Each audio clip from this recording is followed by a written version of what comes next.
icyo gihe biba ikibazo cyane, ndibuka ko icyo gihe hari minisita Murigande Charles wari minisitiri w'uburezi, niwe watangaje icyo kintu rwose kitukura umutima kigira gute, ariko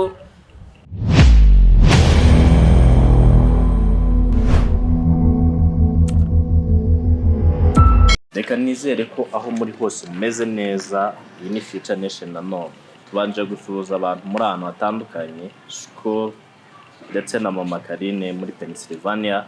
Iyi ni umwanya twabashe kugera ku mugabo tutari twamenya neza reality ye, ariko tugiye kumenya ibyimitsi nyuma.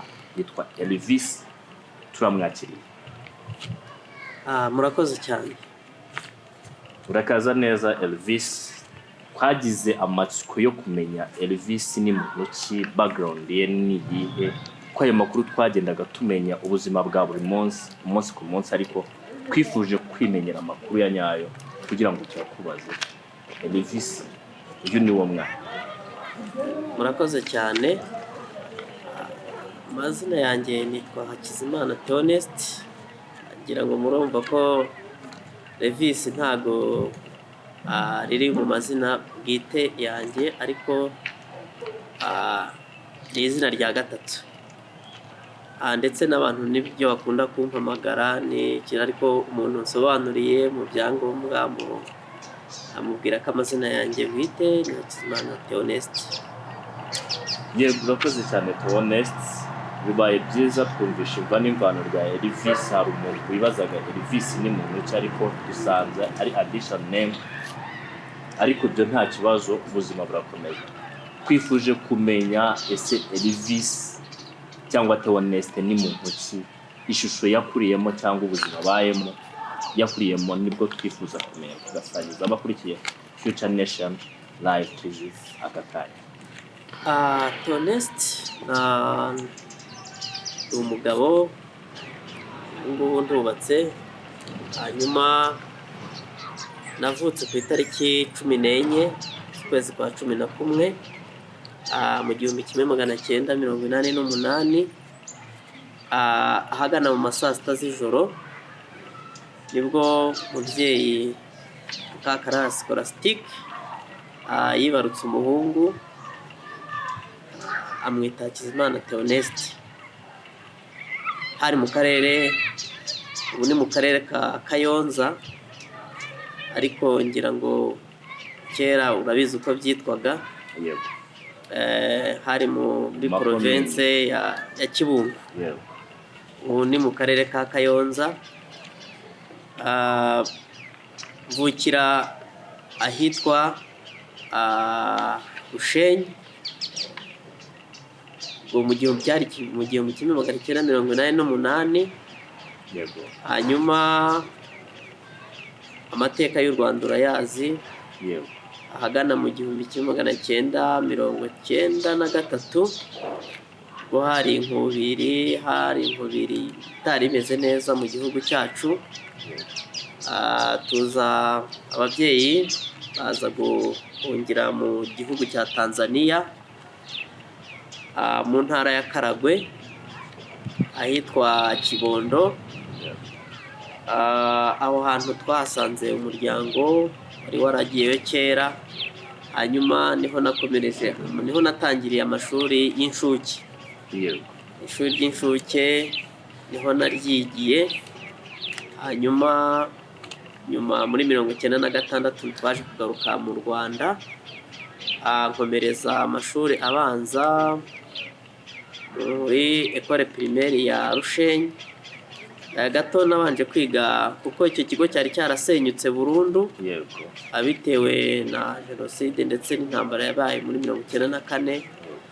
Hanyuma twabanje kwiga hitwa école primaire Kabare.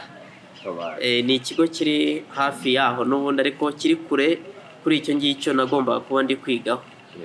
Narahakomereje rero ndiga, ndangiza amashuri abanza mu wa 2001, 2002 nibwo nagiye mu ishuri ryisumbuye, komereza hitwa école secondaire Nyamirama, bahitaga école communale.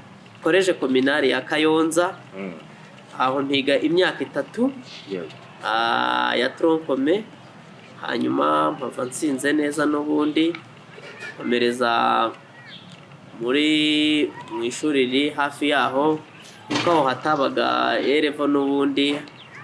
Byagusabye kwibuka? Oya, nimuwe n'icyitwaga National Examination Council nk'ibisanzwe, nari nasinze ikizamini, hanyuma nkomereza umwaka wa 4 muri Kayonza Modern School. Kayonza Modern School nigayo imyaka 3, niga icyitwa Humanities, hanyuma ndagizayo mu wa 2008. 2008 nibwo nari nsoje amasomo yanjye. Mu myigire yanjye ntago byamvunaga cyane, navuga ko mu kwiga ku ishuri komuteri ntago byamvunaga, kuko ntago nari umuswa mu ishuri. Navuga nareka mvuge ko nari umuhanga, kubera ko bitamvunaga, ariko bitewe naho naturukaga navuga ko aricyo cyari kivunanye. Umuryango usanzwe, umuryango ukennye usanzwe, si cyane ariko wari umuryango wari ukennye mu byumvikana. Bisobanuye muri iriya myaka, ndibuka aho twazaga kwiga n'amaguru, byari n'amaguru, umuntu yikoreraga igikapu agakubita mu mugongo agashyiraho na matera. Icyo gihe mu mihanda y'ituruka iwacu nta moto nta modoka zabagayo nyinshi, ku buryo nageraga ku ishuri nareba ku birenge byanjye uko hameze, nareba n'abaturutse ku muhanda nkumva babandi bavuga ngo baba bavuye i Kigali, nkumva birancenguye, ariko kubera intumbero cyangwa se umutima nari mfite icyo nari nshaka kugeraho, ntibyanciye intege, ahubwo byatumaga ndushaho kwiga cyane cyangwa kuzamura ubumenyi bwawe kugira ngo uteze imbere wawe. Tuvuye aho ngaho ndi senior 6 nagize intumbero n'ubundi, niganaga n'abana beza cyane, n'ubu turacyaganira ku magurupe. Hari abahungu benshi twakundaga kuganira, tukajya mu magurupe tukajya ibintu bya discussion. Ndibuka ko karasi yacu twiganaga senior 6, byibuze abanyeshuri twiganaga bagera hafi kuri 20, twari 27. Twese twabonye buruse za leta zitwemerera kujya muri kaminuza y'u Rwanda. Nge rero nahise mbona amanota nyemerera gukomeza kaminuza, ariko nkomereza muri icyari KIE, Kigali Institute of Education. Ubwo twatangiye mu wa 2010, kuva 2010 nibwo watangiye kaminuza. Ariko 2009 icyo gihe ntabwo twahitaga dukomeza, twebwe twabanzaga bite kugira ngo abantu bakurikiye Future Nation bamenye ngo icyo gihe byabaga bimeze bite, uyu munsi bimeze gute, ababyumva batandukanye babashe kumenya ngo byari bimeze gute. Murakoze cyane. Muri icyo gihe iyo twarangizaga hari umwaka twabanzaga kunyuramo twuzuza ibyangombwa, ari nawo mwaka twabanzaga kunyura mu ngando, cyitwaga ingando, yaberaga Inkumba mu majyaruguru y'igihugu. Twagezeyo rero dukora ibyo twakoraga, turabikora dupasa uwo mwaka. Ingando narazitabiriye rwose, nkunda cyane. Icyo gihe numvishe aricyo kintu gikomeye cyane mu buzima bwanjye, naba naranyuzemo muri uwo mwaka. Aho hantu twajyagayo tugakora ingando, tukasa nk'abanyura mu gisa nk'igisirikare, ariko kigamije gukundisha abantu igihugu. Nibuka ko aribwo bwa mbere numvishije rwose nkunze igihugu cyanjye kurushaho. Twihuse rero, mu 2010 twarakomeje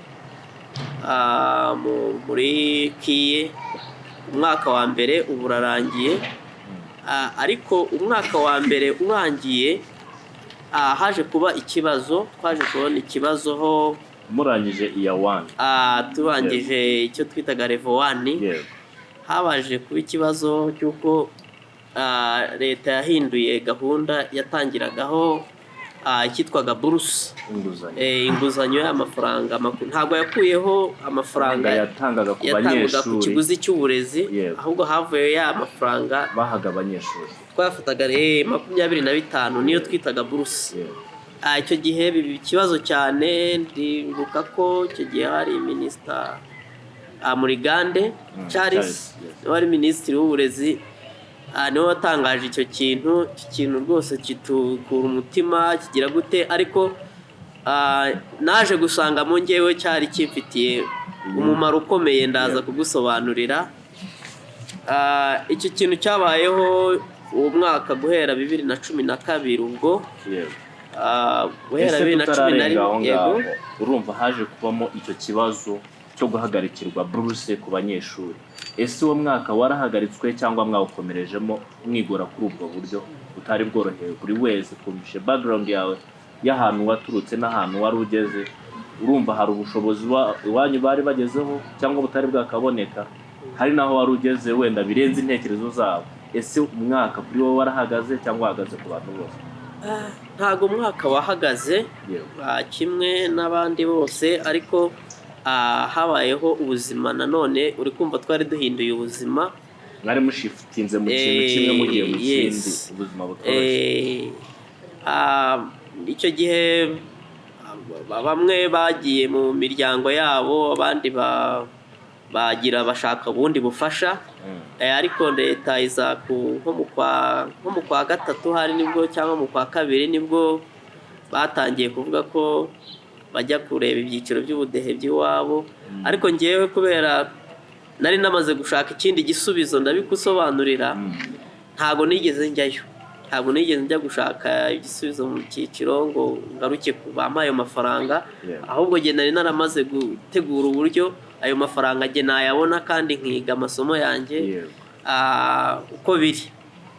Mu ntangiriro za 2011 niko nakubwiraga, ubwo buruse yari yaravuyeho, hari ukuntu twajyaga tugera kwigisha hano mu bipangu twigaga hano i Kigali, tukajya mu bipangu by'abantu tukigisha abana iyo twitaga coaching ku mugoroba, amasomo twacitse amasomo, tukagenda tukagira bakaduhemba amafaranga make ariko agatuma tubaho.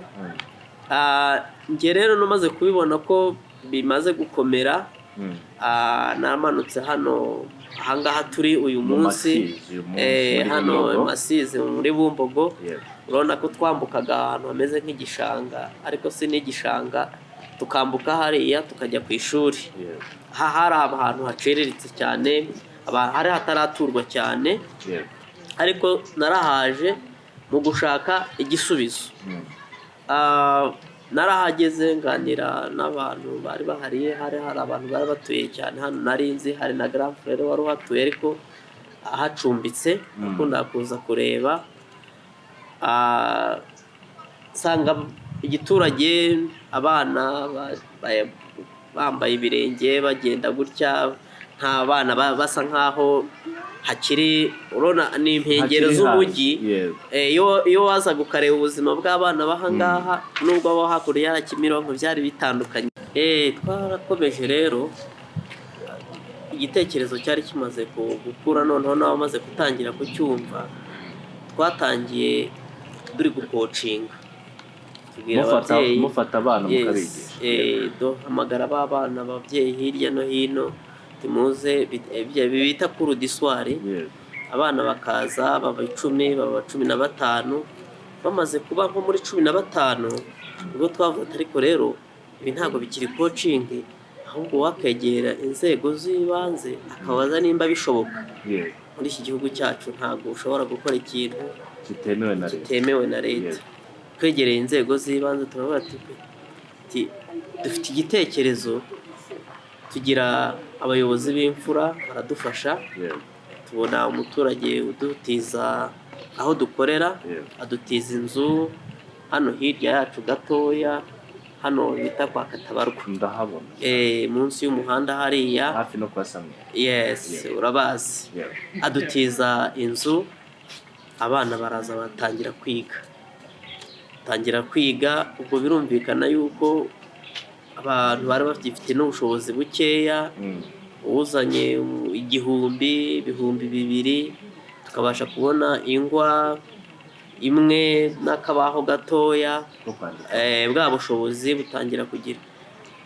Ababyeyi bakomeza kuhamenyera, ababyeyi baraza, abana bava ku 10 bagera kuri 20, tugira amahirwe ababyeyi barabyumva neza cyane yuko sisi uyu muntu uri kutwigishiriza abana bakagira ubumenyi ni muntu ki, batangira kuza ari benshi, batangira kugira nabasobanurira mbega byatumye basubira muri background yawe aho wahereye n'impamvu nyamukuru kugeza uyu mwanya cyo kubafasha. Nkiri aho ngaho maze kumenya yuko niga muri kiye, byarabamotiviye, byabahaye kutuzanira abana ari benshi. Banzaniye abana ari benshi, abana baba benshi. Ahagana muri 2013 noneho ubwo nari nanarangije maze kugraduatinga. Noneho byo byarushijeho abanyeshuri baza ari benshi. Twimuka aho twari turi kubera ko hari hamaze kuba hatoya, tujya ahandi.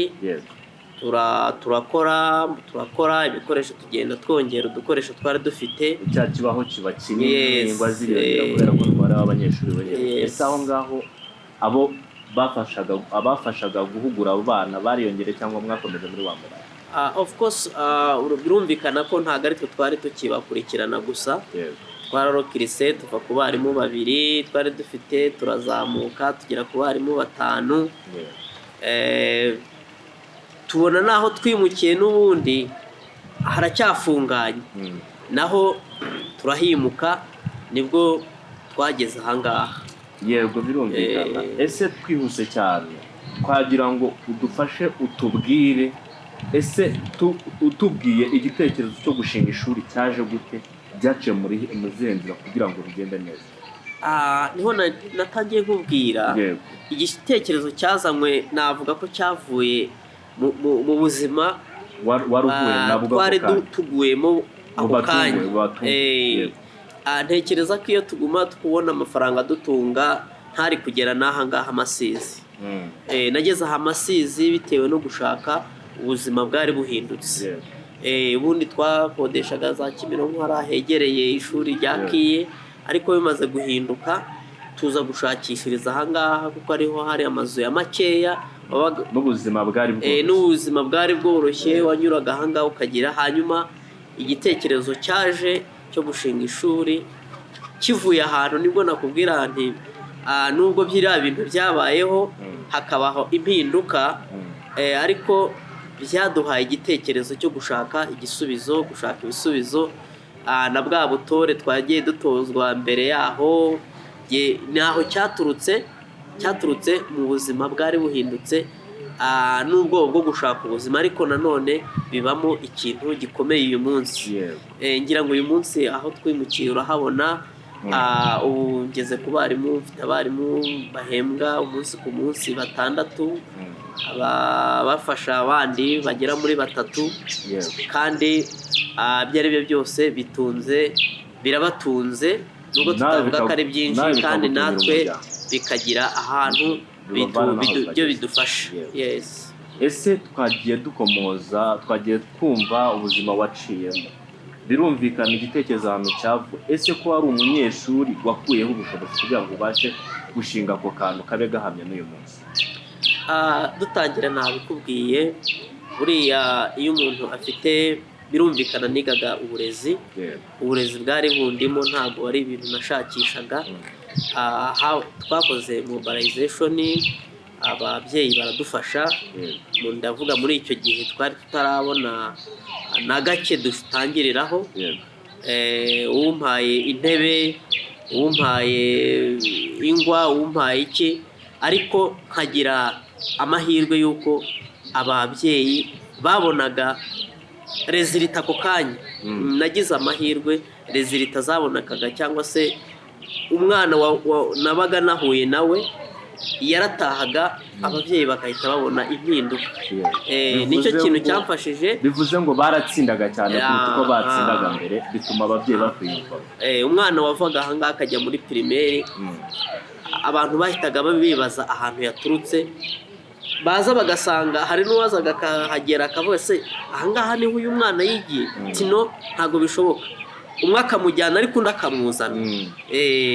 Ubwo rero ubushobozi koko bwagiye ntaho twahereye, ariko ubu bushobozi bwagiye buzamuka umunsi ku munsi. Ba bantu wigishije neza bagenda bagutera inkunga kugira ngo bigaragara ko n'imikoranire nagiranye na environment yagize impact iri aho tugeze uyu munsi. Twagira ngo utubwire, ni abantu benshi bagiye bagerageza imishinga yo kwigisha abana muri ubwo buryo bagira ngo bazabona supportive, ariko ibintu byabo ntibigere. Twagira ngo utubwire imbogamizi waba warahuriyemo nazo uyu munsi, ukirwana nazo nizo warwanya icyo gihe kugira ngo ugeze kuri ubu rwego. Murakoze. Ni ikintu kiba gikomeye, ariko buriya hakomera igitekerezo. Njye nahamye ko hakomera igitekerezo. Imbogamizi ni nyinshi birumvikana, kuvuga ngo umunyeshuri afite ishuri, byari ibintu. Hari n'umwarimu watwigishaga muri kaminuza nabiganirijeho, aza kunsura agenda nanjye yatinye uburyo nabitekerejeho, arambwira ati nzagaruka mahise akomeza ajya muri Amerika. Ariko mu by'ukuri imbogamizi zo ni nyinshi. Inahangaha ngira ngo nta n'amashanyarazi yahabaga, ibikoresho byari bike, ikibazo cy'ibikoresho byari ikibazo cy'imyumvire y'abantu byari bigoye, kandi biranumvikana kuko nta shuri ryabaga inahangaha, nta materineri n'imwe yabaga inahangaha. Mu by'ukuri ntabwo bari bazi ko ibya materineri ntibari babizi. Nta muntu wabitekerezaga, bumvaga ko umwana ari bwuze imyaka 7 akajya mu wa. Niko byari bimeze.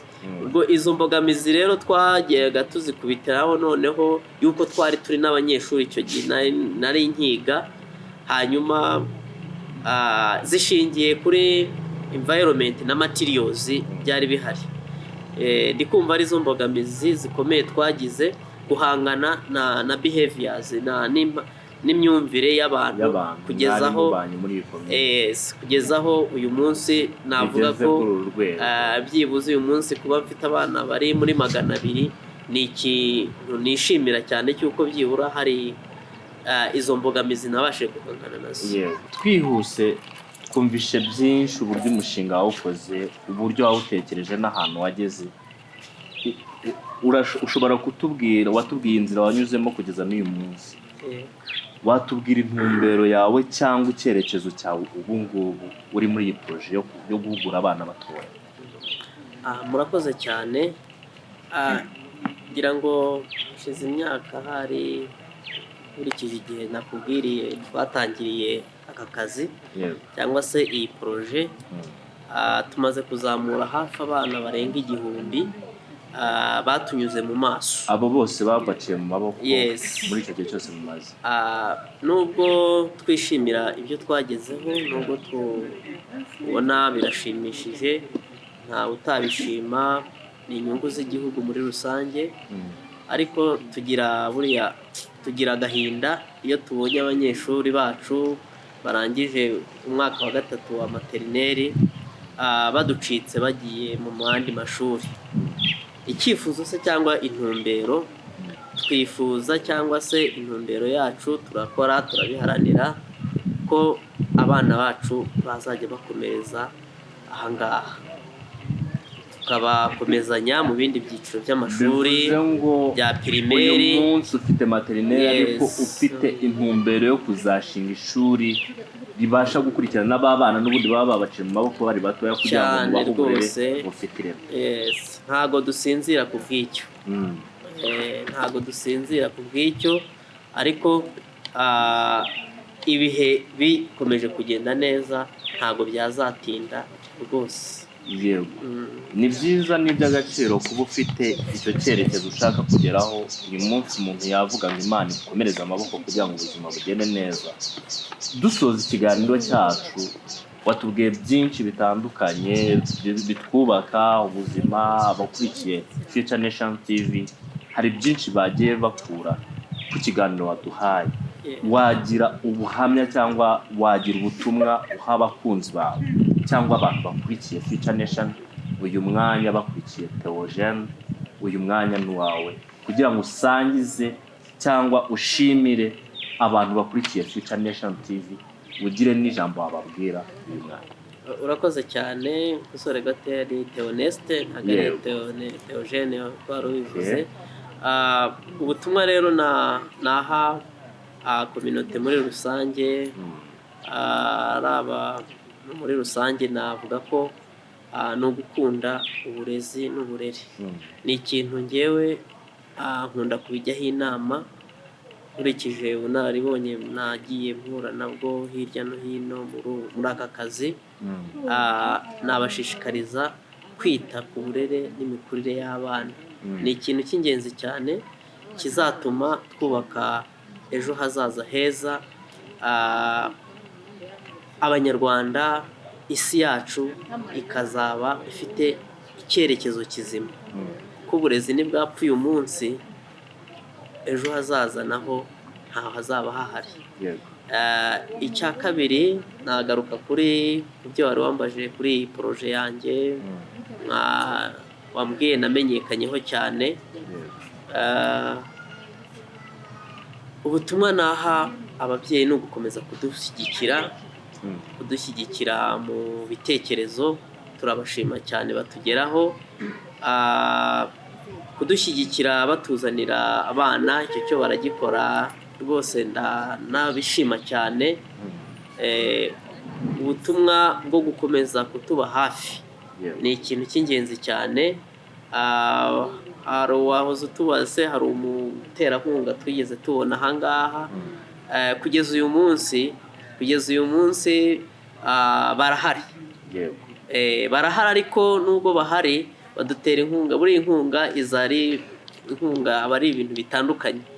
Hari inkunga y'ibitekerezo, twe twemera n'inkunga y'amasengesho. Buriya twemera inkunga y'amasengesho, ibikoresho batuzanira udukoresho duto, ariko kuri uyu munsi twavuga ko dukeneye n'inkunga yo kutwagura. Inkunga yo kutwagura tukabona ibyumba by'amashuri birenze kuri size uyu munsi dufite, kugira ngo inzego zibishinzwe zibe zishobora kutwemerera gutangiza ibindi byiciro, kuko ibindi rwose twamaze performa yabyo, hari aho tugeze byibuze. Ndi kumva rero ubutumwa nabukubira muri ibyo bintu bibiri nkubwiye. Ubutumwa bwo kwita ku burezi bw'abana bacu. Twagira ngo tukubaze, ese uyu munsi hari abantu bari bukurikira inkuru yawe kuri Future Nation, babaye bagukeneye bakubona gute? Ese uba uri hano buri munsi? Ese biba bimeze gute kugira ngo abishimiye ikiganiro cyawe babashe kumenya ngo Elvis twamubona gutya, twamubona gutya? Murakoze. Ntabwo nari nzi kuri bumbaza ikibazo, ariko reka mbanze nshimire Future Nation TV yadusuye ahangaha uyu munsi. Ntabwo nari mbaza, ariko namwe twamenyanye. Reka rero mbwire umuntu wese ushobora kudukurikirana mu binyamakuru bitandukanye ko ishuri ryacu riherereye mu karere ka Gasabo, mu murenge hano wa Bumbogo, akagari ni Akanyabikenke, umudugudu hano ni Masizi. Ishuri ryacu rifite ibyiciro 3 bya materineri kugeza uyu munsi. Ryitwa Kigali Hillsides Academy. Hanyuma umuyobozi waryo mukuru, ishuri rifite umuyobozi ushinzwe amasomo. Hanyuma ngewe umuyobozi mukuru nitwa Hakizimana Theoneste, nk'uko twatangiye tubivuga. Nimero zanjye za telefone ni 0782 64 12 57. Ndi kumva hari mail ntayivuga ngo abantu bahite bayandika yose, ahubwo twaza ndayiguha hanyuma wowe wayishyiraho nta kibazo. Ndi kumva nasoza rero mbashimira. Murakoze cyane kuba umwanya mwaduhaye, kandi twishimiye uburyo mwatwakiriye. Ibindi umwami agenda baba imbere umunsi ku munsi abateza intambwe, nanashimira abantu bakurikira kino kiganiro umunsi ku munsi aho bari. Imana ibahe umugisha. Murakoze.